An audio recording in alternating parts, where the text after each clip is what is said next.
Hey everybody, welcome back to the Slasher Uprising channel, the home of the slasher movie. This is going to be episode number 53 of my slasher movie archives. In this video, I will be giving my review for Final Exam, also known as Examine, released in 1981. Some may pass the test, God help the rest. Okay, so getting into the plot for this one. At Raynor College, the semester is almost over. Exam week is coming to a close when some upperclassmen play a prank by staging a phony terrorist attack. But the next moment of excitement at the school won't be a prank, and it's something a lot more final than an exam. Students are falling prey to a knife-wielding maniac, stalking the school, bent on making sure that for some, school is out forever. Okay, so getting into my thoughts for this one. Final Exam is a fun and entertaining slasher movie from the golden era of slasher movies. I do revisit this one from time to time, and even though I do enjoy it, it does have its own fair share of issues, mostly due to its pacing. The movie starts off great with the opening kill sequence. A young couple are parked under some trees nearby their college campus. As they make out in an Oldsmobile convertible, they are unaware that this might just be their last time for romance. After that, the movie takes us to a nearby rival college campus and introduces us to the characters that we will follow throughout the rest of the movie. The movie spends a lot of time on character development, and it takes a good while to get back to the good stuff. And by that, I mean the stalking and the killing. You know, the scary stuff that we're all here to see. Now, for me personally, I didn't mind the character development all that much. It doesn't hurt getting to know who these people are before they are stalked and murdered. But ultimately, the problem here is the pacing. The kills really needed to be spaced out a little better to keep the suspense up.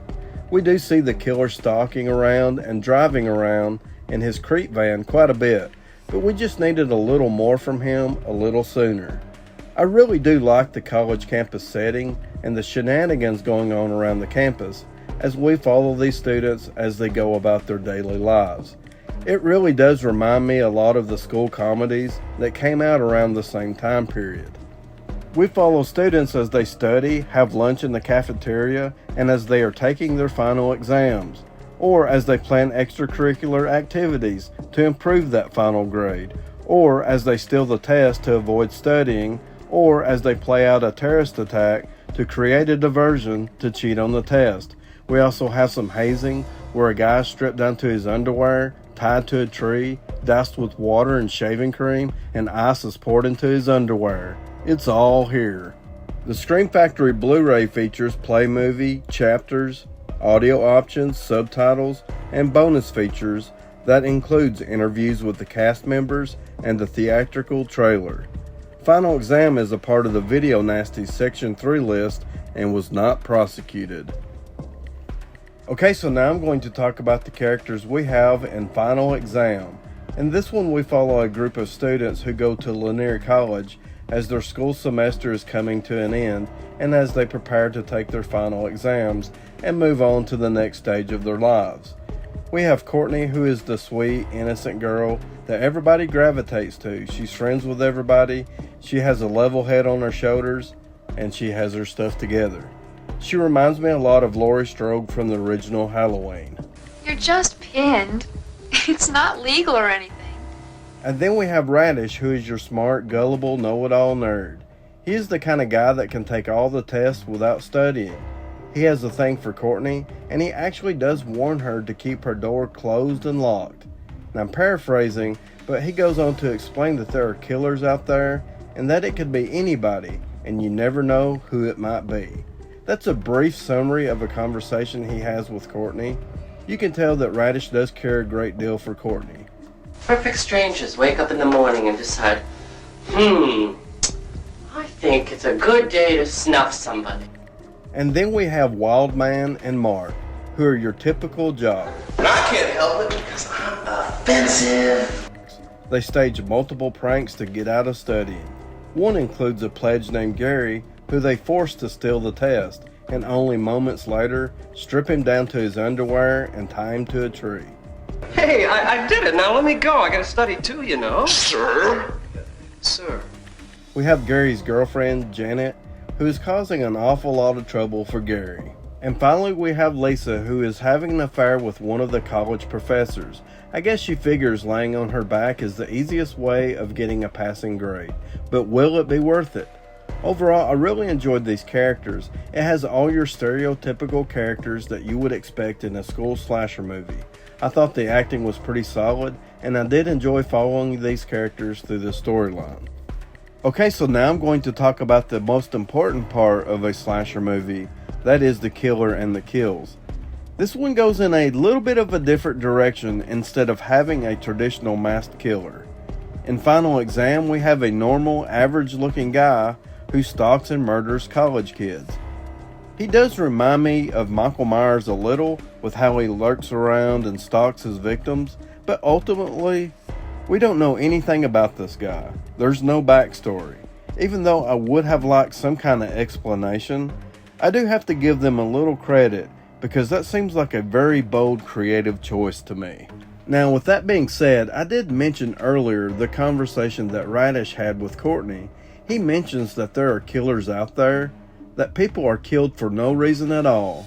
Perfect strangers wake up in the morning and decide, it's the perfect day to snuff someone. So maybe this sums up the killer that we have in Final Exam.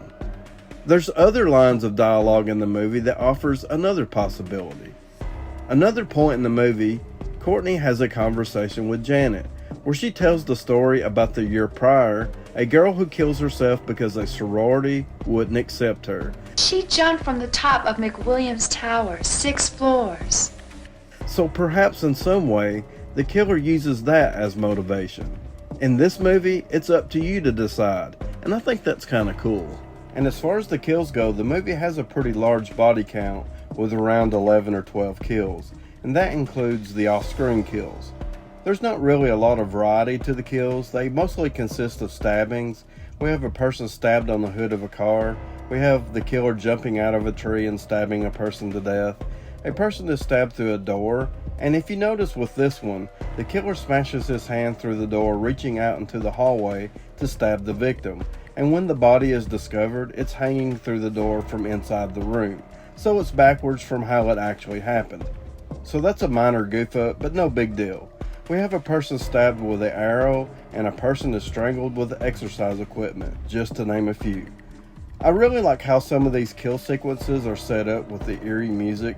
It sets the tone and enhances these scenes, considering we don't really get to see a lot of blood. There's a little blood, but nowhere near as much as what you would expect for a movie that's considered to be a video nasty. Overall, still to this day, I enjoy Final Exam. It has its flaws, but it still holds quite a bit of nostalgia for me. I remember being young and first discovering slasher movies and finding movies like Final Exam and The Prowler. I remember thinking, wow, there's other movies like Friday the 13th and Halloween. I know that might sound lame, but you gotta start somewhere. We can drink a toast to that new warmer you. Oh, good. You can have yours on the rock. IMDb give Final Exam a 4.6 out of 10. I'm going to give it a 7 out of 10. Remember, evil never dies, it rests a while. It watches, it waits. If you liked the video, please give me a thumbs up and subscribe to the Slasher Uprising channel, the home of the slasher movie. Tune in each and every Saturday for a new video as evil takes back the night. Be sure to comment below and let me know if you have seen Final Exam, or just let me know what you think of the video. And as always, I would like to thank you all for watching.